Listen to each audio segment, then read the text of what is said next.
오늘도 마지노선에 대한 강의를 계속해 보겠습니다. 마지노선에 대해서 한 번 더 간략하게 정의를 하겠습니다. 주가가 빠지더라도 더 이상 어떤 가격대 이하로는 내려가지 않는 선이 바로 마지노선입니다. 이 선은 주로 주포가 관리하는 선입니다. 주포의 평단가로 이해하셔도 됩니다. 혹은 대형 우량주의 경우는 시장에서 바라보는 기업가치 대비 최저점이라고 볼 수도 있습니다.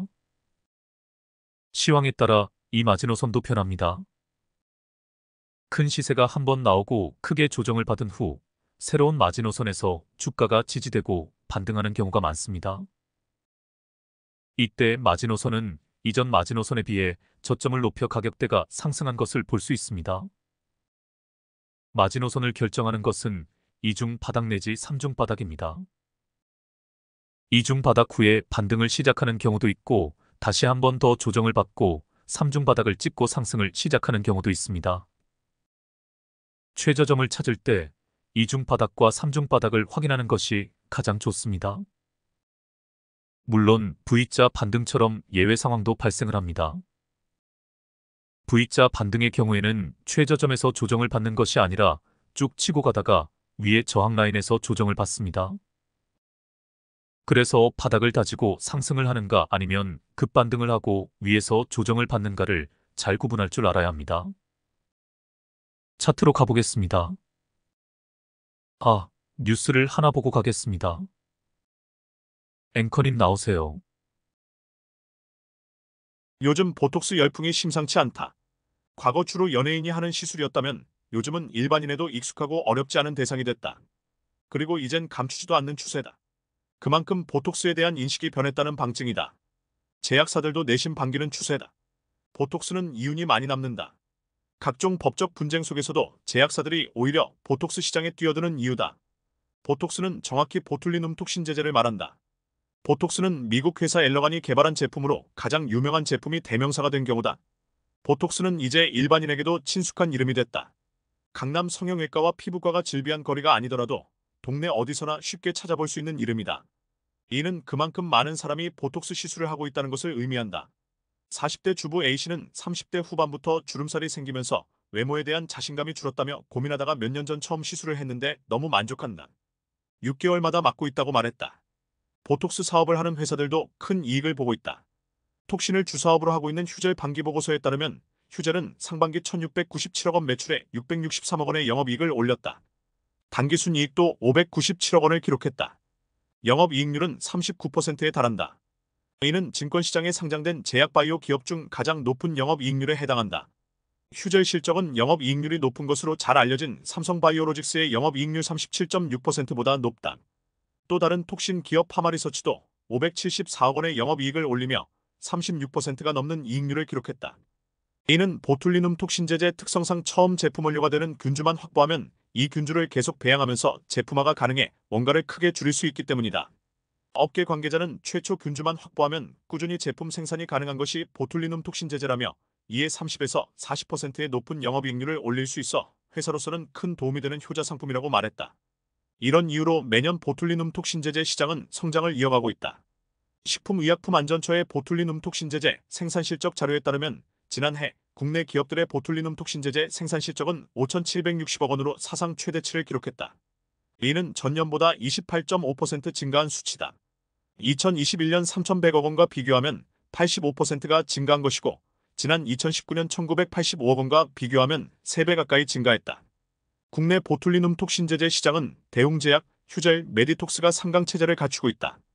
지난해 기준 생산실적으로는 대웅제약, 나보타가 1,590억 원으로 가장 많았다. 이어 휴젤과 메디톡스가 각각 1,359억 원, 1,102억 원의 생산실적으로 뒤를 이었다. 대웅 나보타는 휴젤 보툴렉스와 메디톡스의 메디톡신보다 늦게 시장에 나왔지만 2019년 국내 제품 중 처음으로 미 식품의약국 FDA의 허가 관문을 뚫으며 빠른 속도로 점유율을 높였다. 생산 실적 기준으로 2021년 처음 선두에 올라 지난해까지 1위 자리를 유지하고 있다. 보툴리눔 톡신제제는 지난 2015년까지만 해도 주 플레이어는 메디톡스, 휴젤, 대웅 정도였다. 하지만 이후 종근당, 휴온스, 파마리서치, 제테마 등 다수의 제약바이오 기업들이 사업에 뛰어들었다. 지난해 기준 보툴리눔 톡신제제 생산 실적이 100억 원을 넘는 곳은 대웅, 휴젤, 메디톡스 이외에도 종근당, 파마리서치, 휴온스 등 10곳이나 됐다. 사실 업계는 보툴리눔 톡신 제재로 몇 년간 시끄러웠다. 가장 먼저 이 시장에 뛰어든 메디톡스는 대웅이 균주를 훔쳐갔다며 지난 2017년 영업비밀 침해금지 소송을 제기했다. 이후 두 회사는 균주 출처 사실을 놓고 수년간 법적 다툼을 이어오다 지난 2021년 미국에서 대웅제약 미국 파트너사 에볼루스, 에브비와 3자 합의를 통해 겨우 사태를 봉합했다. 이후에도 메디톡스는 똑같은 이유로 휴젤과도 소송을 진행 중이다.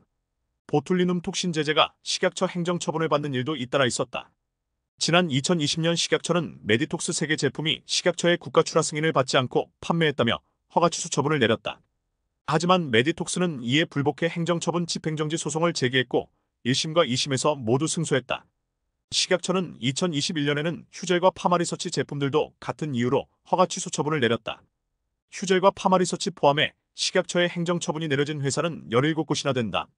이런 우여곡절이 있지만 워낙 높은 마진율과 시장의 성장세에 지금도 많은 제약바이오 기업들이 보툴리눔 톡신 제재 사업을 준비 중인 것으로 알려졌다. 업계 관계자는 보톡스는 연예인들뿐만 아니라 일반인들도 쉽게 접할 수 있게 된 대표적인 미용 시술이 됐다며 사용층이 더 넓어지고 있고 안전성도 검증되면서 시장은 앞으로도 성장 가능성이 충분하다고 말했다. 이러한 시장 전망을 등에 업고 메디톡스가 연내 미국 시장 진출에 재도전하고자 미국 식품의약국 FDA 허가 심사 준비에 주력하고 있다. 생산시설 재점검과 자료 보완 등 관련 절차 또한 순조롭게 진행 중이다. 다음 달 휴젤과의 미국 국제무역위원회 판결을 끝으로 소송 부담을 일부 덜게 될 예정인 가운데 FDA 허가 재신청과 함께 비동물성 액상형 보툴리눔 톡신 제재의 글로벌 시장 진출에 속도를 낼 것으로 보인다. 25일 메디톡스에 따르면 비동물성 액상형 보툴리눔 톡신 제재 MT10109의 FDA 품목 허가 재신청을 준비하고 있다. 앞서 회사는 FDA의 MT10109의 허가를 신청했으나 특정 검증 시험 보고서가 미비하다는 사유로 심사를 거절당했다. 이에 회사는 생산시설 재점검과 자료 보완에 나섰다. MT10109의 글로벌 시장 진출을 위해 설립한 미국 법인 루반타스도 문제없이 운영하고 있다. MT10109는 메디톡스가 자체 개발한 차세대 비동물성 액상형 보툴리눔 톡신 제재로 균주 배양과 원액 제조 등 전체 제조 과정에서 동물 유래 성분 사용을 배제했다. 사람 혈청알부민을 부영제로 사용하지 않아 동물 유래 바이러스 감염의 가능성을 원천 차단한 것이 특징이다. 2013년 출시한 비동물형 액상형 보툴리눔 톡신 제재, 이노톡스의 뒤를 잇는 차세대 톡신이다. 원액 제조 공정에서 화학 처리 공정의 횟수를 최소화해 유효 신경독소 단백질의 변성 가능성도 낮췄다.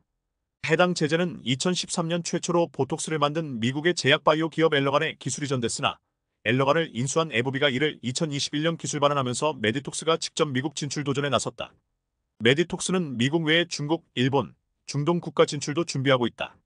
중국의 경우 파트너사 계약 절차를 진행하고 있으며 중동 내 현지 공장 건설을 위한 투자 계약 예약서도 체결했다. 일본에서는 MT10109의 정식 허가를 목표로 임상시험 수탁 계약을 체결했다. 현지 법인 MDT 인터내셔널을 중심으로 시장 공략 전략도 세우고 있다. 일본 현지 법인은 2015년 설립 이후 회사의 보툴리눔 톡신 제재인 메디톡신과 이노톡스, 코어톡스 및 히알루론산 필러 뉴라미스 등 다양한 제품군을 판매한 경험이 풍부해 MT10109의 일본 진입 역시 무리 없이 이뤄질 것으로 보고 있다. 중동의 경우 비동물성 액상형 톡신 제재인 MT10109의 경쟁력이 통할 것으로 예상되는 국가 중 하나이다. 두바이 등 무슬림 국가는 할랄 인증을 받은 의약품을 선호하기 때문에 현지 공장 설립과 병행해 할랄 인증을 적극적으로 추진할 계획이다. 메디톡스는 지난 5월 MT10109의 생산 공장 설립에 관한 투자 계약 의향서를 체결했으며 계약 막바지 단계에 있는 것으로 알려졌다. 현지 생산 공장은 두바이에 건립할 계획으로 시설이 완공되면 무슬림 시장 진출을 위한 교두보 역할을 할 것으로 기대하고 있다. 한편 회사와 휴젤 간의 균주 도용 여부를 둘러싼 ITC 소송 판결이 다음 달 10일 내려진다. 메디톡스는 양사의 법적 분쟁이 마무리됨에 따라 소송 비용 등에 대한 부담을 덜고 국내외 매출 성장과 MT10109의 글로벌 시장 진출에 주력할 것으로 보인다. 해당 소송으로 인해 분기마다 법무비가 지출돼 회사는 지난해 7.8%의 영업이익률을 기록하는 데 그쳤다. 지난 2분기 영업이익 143억 원을 달성하면서 흑자 전환에 성공한 가운데 금융정보업체 FN가이드는 메디톡스의 3분기 매출과 영업이익 컨센서스를 702억 원, 171억 원으로 전망하고 있다. 올해 연매출은 전년 대비 23.47% 늘어난 2,730억 원, 영업이익은 209.83% 증가한 536억 원을 기록할 것으로 추정했다. 메디톡스 관계자는 연내 MT10109의 FDA 허가 재신청을 위해 미비한 점이 없도록 관련 절차를 철저히 준비하고 있다며 차세대 비동물성 액상형 톡신 제재의 경쟁력을 내세워 글로벌 시장 공략에 나설 것이라고 말했다. 이상입니다. 보톡스 관련주 중 원탑을 고르자면 단연코 휴젤입니다. 이미 중국과 미국 진출에 성공하여 수출 비중이 59.6%까지 상승을 했습니다. 주가도 고공행진 중입니다. 그런데 제가 늘 강조하지만 주식 투자의 제일 원칙은 사업성이 뛰어난 기업이 저평가 구간에 있을 때 타점을 잡아내는 것입니다. 혹은 조정이 끝나고 본격적인 상승 단계로 진입을 할 때 타점을 잡아내는 것입니다. 메디톡스는 이미 전성기가 지난 기업입니다. 우리나라 보톡스 시장을 개척한 원조 기업이지만 후발주자들에게 발목이 잡혀 있는 상태입니다. 과연 새로운 성장 동력을 확보할 수 있을지는 아직 미지수입니다. 관건은 해외 시장 개척에 성공하느냐 못하느냐에 달려 있습니다. 내수 시장은 이미 포화 상태라고 할 수 있습니다. 해외에서 영업을 잘해서 얼마나 해외 시장을 개척해 나아가는지 꾸준히 관찰을 해볼 필요가 있을 것 같습니다. 차트로 가보겠습니다. 메디톡스 월봉입니다. 우와, 만원대에 있었던 주가가 87만원까지 치솟은 적이 있었네요. 상승 과정에서 엘리어트 3파가 보입니다. 상승 1파, 상승 2파, 상승 3파. 월봉으로 보면 이렇게 엘리어트 파동이 잘 보입니다. 그러다가 하락세가 시작이 되자 정신없이 급락을 했습니다. 일단 마지노선을 체크해 보겠습니다.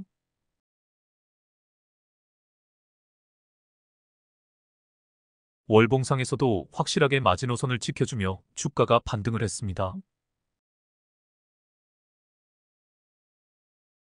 제가 표시를 해보겠습니다. 1차 반등입니다. 2차 반등입니다. 3차 반등입니다. 3차 반등 때 아주 좋은 타점이 보입니다. 이 자리입니다. DMI에서 골든 크로스가 일어나고 나서 두 선의 이격이 벌어지기 시작한 자리입니다. 여기서 타점을 잡았다면 꽤 큰 상승분을 먹을 수 있었을 것입니다. 일봉이든 월봉이든 지지라인을 터치하고 반등하는 자리는 언제나 좋은 타점이 됩니다. 제가 또 선을 그어보겠습니다. 주요 저항 라인입니다. 저항 라인에서 밀리자 주가가 밑으로 흘러버렸습니다. 이번에는 마지노선까지 주가가 빠지지 않고 반등을 합니다. 주가가 빠질 때 음봉의 크기가 줄어드는 것이 보입니다. 하락 강도가 약해진다는 증거입니다. 이런 경우 보통 일봉에서는 하락 추세 끝에서 도지 캔들이 뜨기 마련입니다. 하지만 지금 이 차트는 월봉이기에 도지 캔들 없이 바로 양봉으로 반등을 합니다. 이 자리도 월봉상 주요 타점이 됩니다. 이제 최근 상황에 주목해 보시길 바랍니다. 초록선, 즉 61선 돌파에 성공을 했지만 21선과 기준선 돌파에는 실패한 모습입니다. 저항 라인을 체크해 보겠습니다. 이 자리 역시 아주 중요한 저항 라인입니다. 엄청난 매물대가 포진하고 있는 것이 보입니다. 이 자리가 또한 이평선들이 밀집되어 있는 자리입니다. 여기를 돌파하느냐 하는 것이 향후 이 주가의 흐름을 판단하는 결정적인 요소가 될 것입니다. 이번 달에 생성된 캔들에 주목해 보시길 바랍니다. 비록 음봉이지만 아랫꼬리가 길게 달린 연어 캔들입니다. 연어 캔들은 상승 의지를 나타낸다고 했습니다. 아직 이번 달이 끝나지 않아서 더 두고 봐야 하지만 음봉이 양봉으로 전환이 되지 않더라도 저항 라인까지 캔들이 바짝 달라붙는다면 돌파 신호로 볼 수 있습니다. 이 라인을 돌파하고 다음 저항 라인까지 돌파를 한다면 위에는 매물대가 상당히 약하기에 가볍게 상승 탄력을 받을 수 있을 것입니다. 이제 일봉으로 가보겠습니다.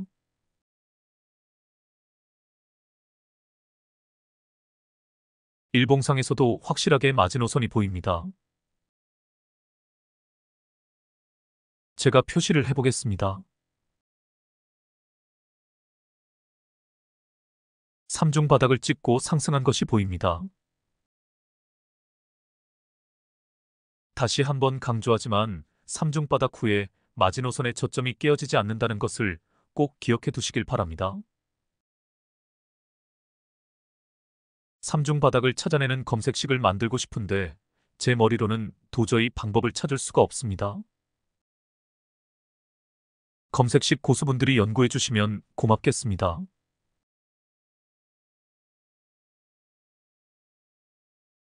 여하튼 이 자리가 황금 타점이라 할 수 있습니다. 차트를 좀 줄여서 보겠습니다. 제가 표시를 해보겠습니다. 볼벤 바닥에서 거래량이 터진 자리입니다. 최초 상승 자리라 할 수 있습니다. 최초 상승 이후 가격 조정이 나옵니다. 그러고 나서 3중 바닥을 찍고 상승하는 자리가 제가 표시를 해놓은 자리입니다. 이후 상승 과정을 살펴보겠습니다. 상승 과정에서 주요 타점들의 표시를 해보겠습니다. 단기적인 하락 추세에서 급반등을 알리는 큰 오빠 캔들입니다. 또 표시를 해보겠습니다. 역시 과대 낙폭 후에 급반등하는 큰 오빠 캔들입니다.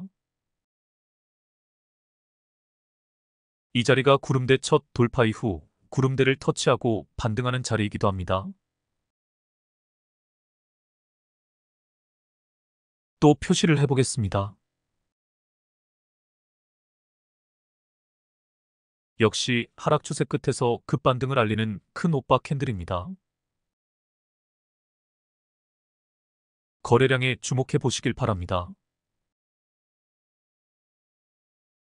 최저 거래량 뒤 양봉이 뜬 자리이기도 합니다. 이제 최근 상황에 주목해 보시길 바랍니다. 이평선들이 밀집되어 있는 것이 보입니다. 21선, 하늘색 엠벨선, 기준선, 볼벤 상단선, 테마선, 241선까지 모두 밀집이 되어 있습니다. 이 밀집된 자리에서 반등을 한다면 삼각수렴처럼 힘의 폭발이 일어납니다. 이제 241선에 주목해 보시길 바랍니다. 241선이 아직 수평으로 전환이 되지는 않았습니다. 241선이 수평으로 전환이 되고 121선이 241선 쪽으로 바짝 따라붙어 두 선의 이격이 좁아지면 대세 변곡점이 됩니다. 중요한 것은 241선이 깨어지면 안 된다는 것입니다. 잘 관찰을 하고 있다가 타점이 나오면 단주로 연습해 보시길 바랍니다. 다음 종목으로 가보겠습니다.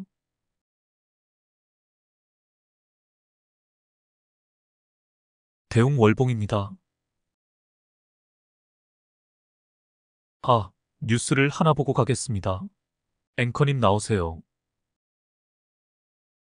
국내 제약사 대웅제약이 최근 5년간 등록한 특허 중 88%가 신약과 관련된 것으로 나타났다. 대웅제약은 최근 5년간 식품의약품안전처 의약품 등재 목록에 등재한 특허 중 신약 관련 특허 비율이 88%에 달한다고 26일 밝혔다. 대웅제약 관계자는 이는 제약업계에서 이례적으로 높은 비중으로 신약 특허 비율이 높다는 것은 국내 시장을 넘어 글로벌 시장에서 경쟁력을 갖췄다는 의미라고 말했다. 식품의약품안전처 의약품 등재 목록 현황에 따르면 2020년부터 이달 2일까지 대웅제약이 등재한 국내 특허는 총 9건이며 이 중 8건이 신약인 엠블로 당뇨 신약과 팩스클루 의식도역류 신약 관련 특허이다. 대웅제약은 글로벌 시장에서 신약의 지적 재산권을 확보하고 경쟁력을 강화하기 위해 여러 국가에서 특허 출원 및 등록을 적극적으로 확대하고 있다. 신약의 글로벌 진출은 해외 특허 출원과 등록을 수반하며 등록된 국가에 한해서 독점권을 행사할 수 있는 특허 특성상 여러 국가에서 특허를 확보하는 것이 지적 재산권 전략의 핵심이다. 대웅제약은 이 같은 전략을 통해 최근 5년간 847건의 해외 특허를 출원하고 459건의 특허 등록을 완료했다. 대웅제약 특허 보호 노력은 직무발명 보상제도를 통해 강화되고 있다. 2012년부터 시작된 직무발명 보상제도는 발명자의 동기를 고취하고 혁신적인 성과를 통해 기업 경쟁력을 높이는 데 역할을 하고 있다. 그 결과 지주사 대웅과 대웅제약은 특허청과 한국발명진흥회가 주관하는 직무발명보상 우수기업 인증을 획득했으며 대웅제약의 경우 2회 연속으로 획득하기도 했다. 이창재 대웅제약 대표는 신약 특허 비율이 높다는 것은 글로벌 시장에서 기술적 우위를 강화하는 중요한 자산이자 지속적 성장을 위해 철저한 준비를 하고 있음을 의미한다며 앞으로도 혁신적 신약 개발을 통해 글로벌 제약 시장에서 독보적 위치를 확고히 하겠다고 말했다. 또한 동사는 자사 신약 팩스쿨루가 해외 시장에 성공적으로 진출하면서 제약사로서의 성장 가능성이 더욱 확장되고 있다. 특히 통증 없는 성장 호르몬 주사와 같은 혁신적인 기술이 주목받으며 관련 임상 소식이 주가에 긍정적인 영향을 미칠 것으로 보인다. 기존 약물에 대한 한계를 극복할 수 있는 기술이라는 점에서 투자자들은 대웅제약의 R&D 역량에 높은 기대를 걸고 있다. 이상입니다. 대웅제약은 종근당처럼 상당히 우수한 제약회사임에도 주식시장에서 제대로 평가를 받지 못하고 있습니다. 어마어마한 수준의 연구개발 비용을 들여 신약 개발에 투자를 하면서도 매년 1,000억대 영업이익을 내고 있습니다. 대웅제약은 23년 기준 수출 매출이 1,500억 원을 상회하고 있으며 보톡스 나보타, 즉 미국명 주보는 해외에서 꾸준한 매출 성장세를 보이고 있습니다. 메디톡스와 소송을 벌이고 있지만 대웅의 나보타 미국 유통회사는 이미 메디톡스와 합의를 끝낸 상태라 미국에서의 판매에는 지장이 없습니다. 국내 시장에서 레드오션이 된 보톡스 시장에서 비비적되지 않고 이미 수출 활로를 열어놓은 것입니다. 작년 매출이 1조 8천억을 찍었고 작년 ROE가 17%를 넘고 있습니다. 또한 대웅은 산업통상자원부가 주관하는 고지혈증 치료제용 원료의약품 국산화를 위한 2024년 소재부품 기술개발 사업의 총주관사 및 세부주관사로 선정이 되었습니다. 국제과제에 동참을 하게 된 것입니다. 현재 국내 고지혈증 치료제 원료의약품의 자급률은 약 13% 수준으로 87%가량을 해외 수입에 의존하고 있어 팬데믹과 같은 상황에서 원료의약품 수급에 차질이 발생할 경우 공급망이 취약해질 우려가 있습니다. 이번 과제는 피타바스타틴과 같은 3세대 스타틴 계열의 고지혈증 치료제 원료의약품을 국산화하고 중간체와 완제약품까지 국내에서 모두 생산할 수 있는 기술을 개발하는 것을 목표로 합니다. 올해부터 2028년 12월까지 총 54개월간 진행되는 사업으로 정부는 총 180억 원 규모의 연구개발비를 지원한다고 합니다. 이러한 우수한 기업들이 시장에서 제대로 평가를 받지 못하는 것은 우리나라 주식시장의 풍토 때문입니다. 우리나라 주식시장은 이슈로 시작해서 이슈로 끝난다고 해도 과언이 아닙니다. 뭔가 사람들이 혹할 만한 뉴스나 이슈가 터져야 투자자들이 몰리는 성향이 있습니다. 이러한 생리를 세력들은 이용해 먹는 것이고요. 여하튼 종목 공부를 통해 이 기업에 대해 더 깊이 있게 분석을 해보시길 바랍니다. 차트로 가보겠습니다. 마지노선을 체크해 보겠습니다. 이 선이 살짝 깨진 적도 있으나 결국 주가가 하락을 하더라도 이 라인이 깨어지지 않는 것이 보입니다. 액면 분할 이후 이 라인을 터치하고 반등하는 자리들의 표시를 해보겠습니다.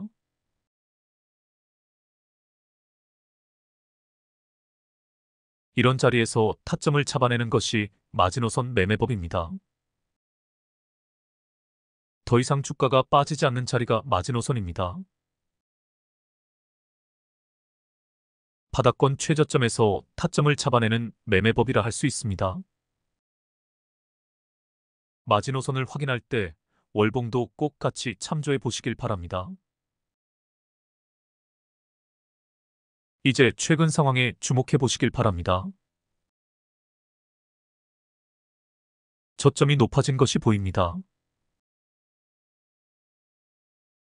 제가 추세선을 그어 보겠습니다.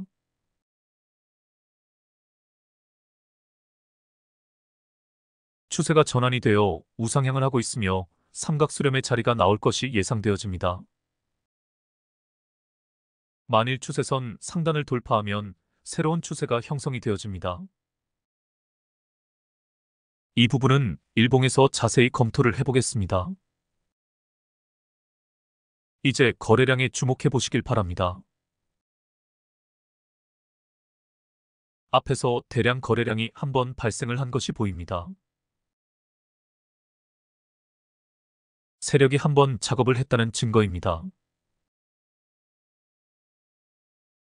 이때 유입이 된 세력이 빠져나간 흔적이 없습니다.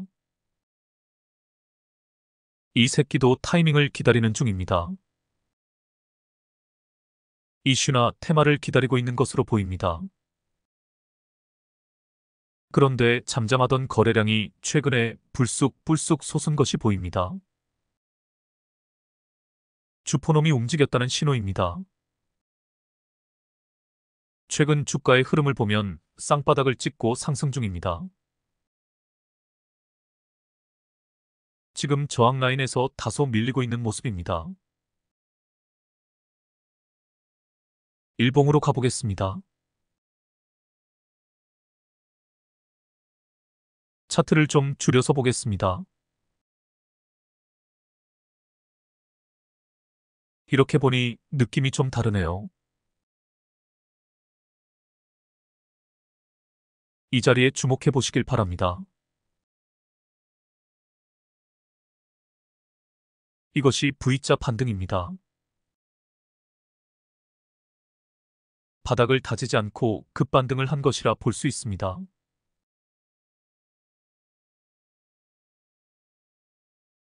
이 자리와 비교해 보시길 바랍니다. 앞쪽에서는 바닥을 다지고 올라온 반면 이번에는 바닥을 다지지 않고 급반등을 한 것입니다. 제가 월봉에서 확인을 했던 마지노선을 여기 일봉에서도 체크를 해보겠습니다. 보시다시피 이번에 반등을 할 때는 마지노선까지 주가가 내려오지 않고 급반등을 했습니다. 저점을 다지지도 않았습니다. 장대 양봉은 절대 개미들이 만들지 못합니다. 주포 세력이 급반등을 시킬 때는 그만한 이유가 있다고 보시면 됩니다. 개미털기 과대 낙폭도 나옵니다. 제가 표시를 해보겠습니다. 이 과대 낙폭이 개미털기 구간이라는 것을 인식을 해야 합니다. 과대 낙폭 후에 급반등한 것이 보입니다. 마지막 음봉에서 아랫꼬리가 생긴 것이 보입니다. 테마선을 터치하고 반등합니다. 이런 자리에서 종가 매매가 들어가는 것입니다. 혹은 다음날 양봉 종가에 들어가도 됩니다. 과대 낙폭 후에 반등하는 자리는 언제나 좋은 타점이 됩니다. 그래서 낙주 매매 귀신은 검색식을 만들어 이런 자리만 찾아다닙니다. 이미 앞에서 V자 반등을 할 때부터 세력의 핸들링이 시작되었음을 감지하고 과대 낙폭으로 개미들을 털어내고 급반등을 시킬 것이라는 것을 예측하는 것입니다.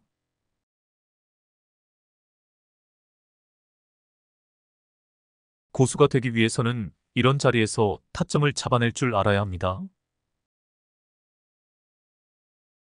사실 저도 낙주 매매는 잘 못하지만 단주로 꾸준히 연습을 하고 있습니다.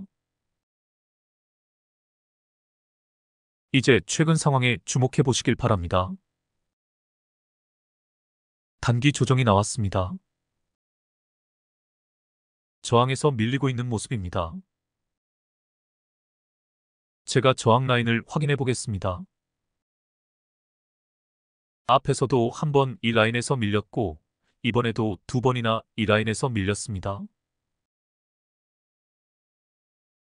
지지 라인도 확인을 해 보겠습니다. 파란색 지지 라인을 터치하고 반등할 때가 타점이 됩니다. 파란색 지지 라인이 무너진다면 주포가 저점 매집으로 돌아설 가능성이 크다고 볼 수 있습니다. 제가 피보나치 작도를 해보겠습니다.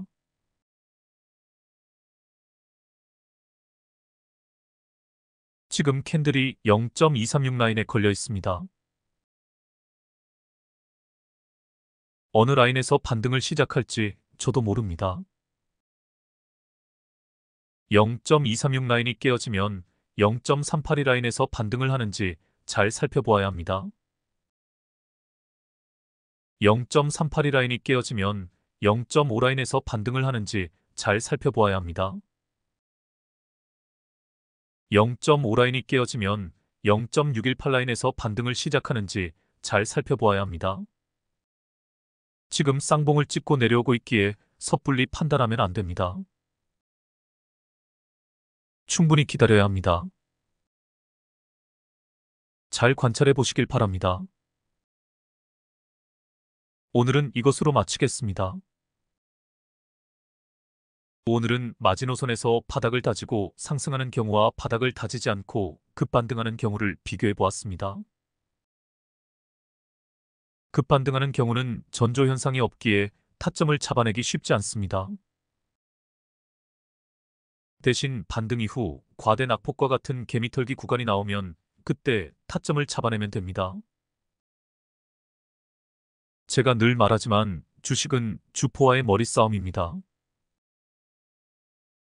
놈들에게 당하지 않기 위해서는 놈들의 머리 꼭대기에서 놀아야 합니다. 하, 요 새끼 봐라. 그래 알았어. 넌 나한테 딱 걸렸어. 이렇게 놈들의 의도나 움직임을 다 간파를 할 수 있을 정도로 차트를 보고 또 보고 분석을 해내야 합니다. 부디 열심히 공부하셔서 차트 전문가가 되시길 바랍니다. 그럼 다음에 뵙겠습니다. 편한 밤 되시길 바랍니다.